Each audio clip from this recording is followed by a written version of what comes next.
When the silence of the night sky over Kashmir was broken on April 29, 2025, it wasn't by a sonic boom or a missile strike. It was broken by something far more historic and far more consequential.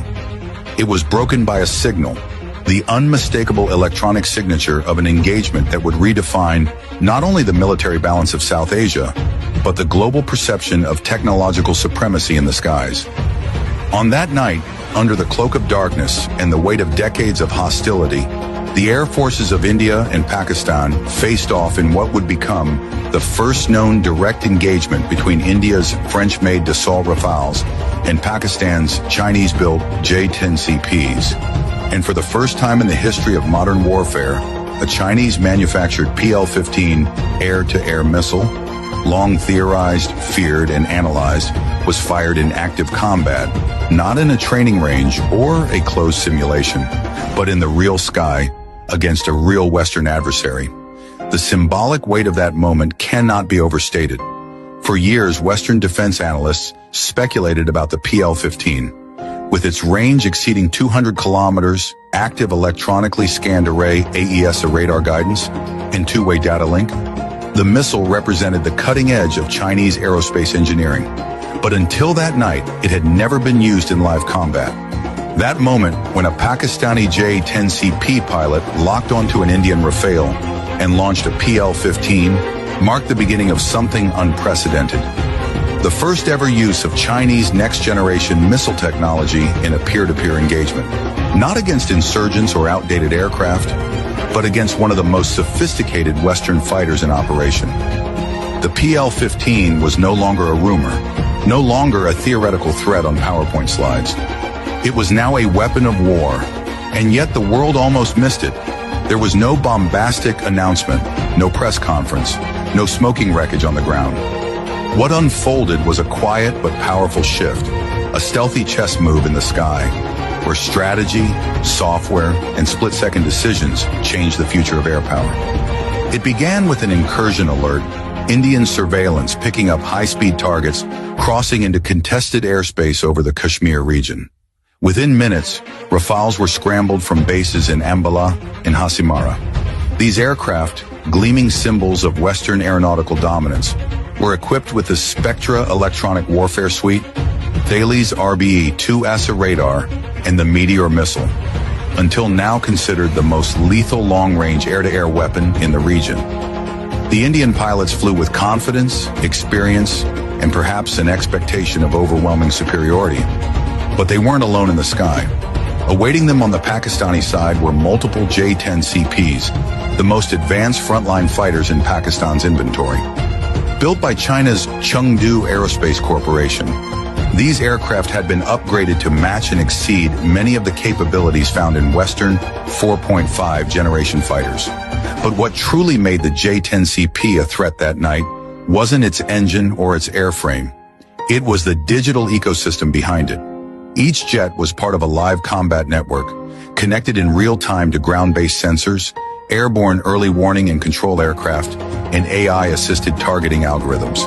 And unlike traditional combat formations, the J-10CPs were flying as part of an integrated swarm, each one feeding and receiving data from the others in milliseconds.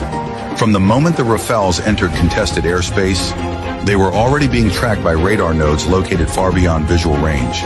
The J-10CPs began to maneuver in coordinated arcs, utilizing radar cross-section management and deceptive jamming pulses to obfuscate their locations. The Rafale's Spectra suite responded, trying to build a threat picture, but the clutter was overwhelming. Radar reflections bounced from false echoes. Infrared signatures faded and reappeared. Targets split and remerged.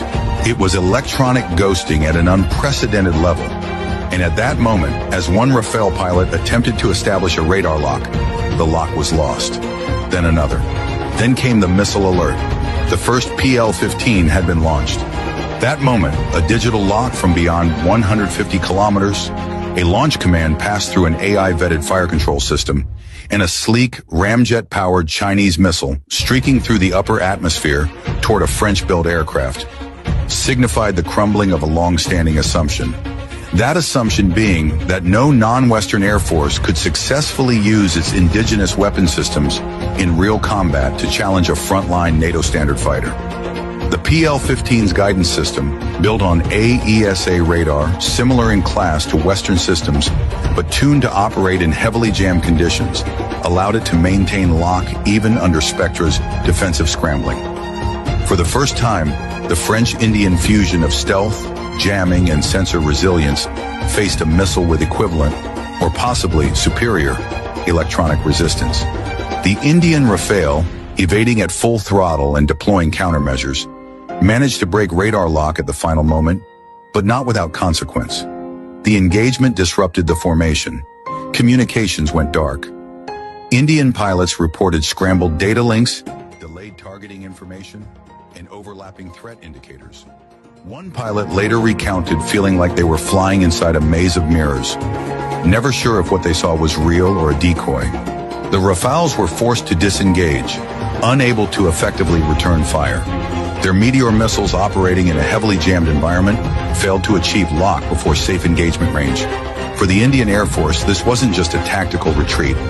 It was a strategic alarm bell, a wake-up call that their most advanced fighters could be challenged and even outmaneuvered by a digital combat system developed in China and operated by their regional rival. For Pakistan, this was more than a symbolic victory.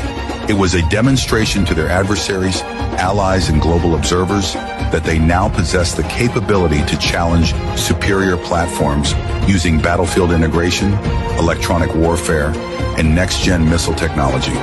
And for China, it was a moment of profound strategic validation. The PL-15, which had been touted for years as a rival to the Meteor and AIM-120D, had now tasted real combat. Even in a limited capacity, even without a kill, the message was clear. Chinese missile systems had arrived on the global stage, not as cheap alternatives, but as competitive instruments of high-end air warfare. In a single missile launch, Beijing had shattered decades of skepticism surrounding its aerospace claims. Around the world, military planners took note. From Washington to Paris, from Tokyo to Canberra, defense circles began urgently reassessing the threat posed by Chinese origin systems, not just in Chinese hands, but in the hands of their strategic partners. Nations operating US or European aircraft now faced a sobering question. Could their platforms hold the line against next-generation Chinese missiles deployed by adversaries in complex electronic warfare environments? Could traditional dogfighting doctrines survive in a battle space where the kill chain is completed at 150 kilometers by software? This wasn't just about a missile. This was about the collapse of the Western monopoly on electronic warfare supremacy. The idea that only NATO standard